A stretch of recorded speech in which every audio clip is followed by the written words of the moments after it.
एक राना बीमार हो गया। उसके बेटे उठाकर उसे शाम के वक्त अस्पताल ले गए। डॉक्टर की छुट्टी का टाइम हो गया था। डॉक्टर ने उसे सरसरी सा चेक किया और कहा, सुबह लेबोरेटरी से इसके पेशाब की रिपोर्ट लेकर आना, फिर मैं इसका इलाज शुरू करूंगा।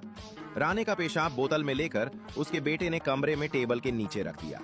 सुबह सवेरे अस्पताल में सफाई करने वाली औरत आई और सफाई करते हुए उसका झाड़ू टेबल के नीचे रखी हुई बोतल को लगा और वो उलटकर खाली हो गई। सफाई करने वाली औरत ने वो बोतल उठाई और वॉशरूम में जाकर अपना पेशाब बोतल में डालकर वैसे ही टेबल के नीचे आकर रख दी। सफाई करने वाली औरत 6 महीने की प्रेग्नेंट थी।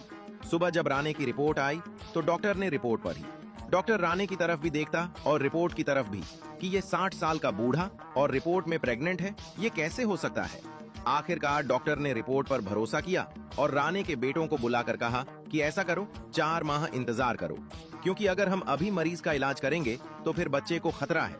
वैसे परेशान होने की जरूरत नहीं है, मैं ये दवाइयां दे रहा हूँ, ये मरीज को खिलाएं, ये ठीक हो जाएगा। राने के बेटे गुस्से में आग बगूला होकर बाप के पास आए और कहने लगे कि तूने तो हमारी सारी इज्जत खाक में मिला दी, हमें सर उठाकर जीने लायक नहीं छोड़ा। बेटों ने राने को उठाया और सुबह घर लेकर आ गए।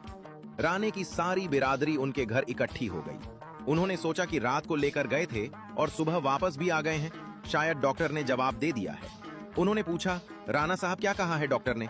राणा बोला, मुझे तो कुछ नहीं पता, बस एक बार रात को डॉक्टर ने देखा था और सुबह ये मेरे बेटे मुझे उठाकर घर ले आए हैं।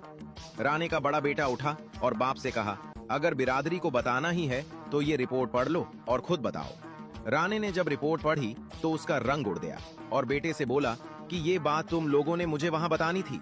मैं डॉक्टर से पूछता कि 15 साल हो गए हैं, मैंने मरवानी छोड़ दी है, अब बच्चा कहां से हो गया।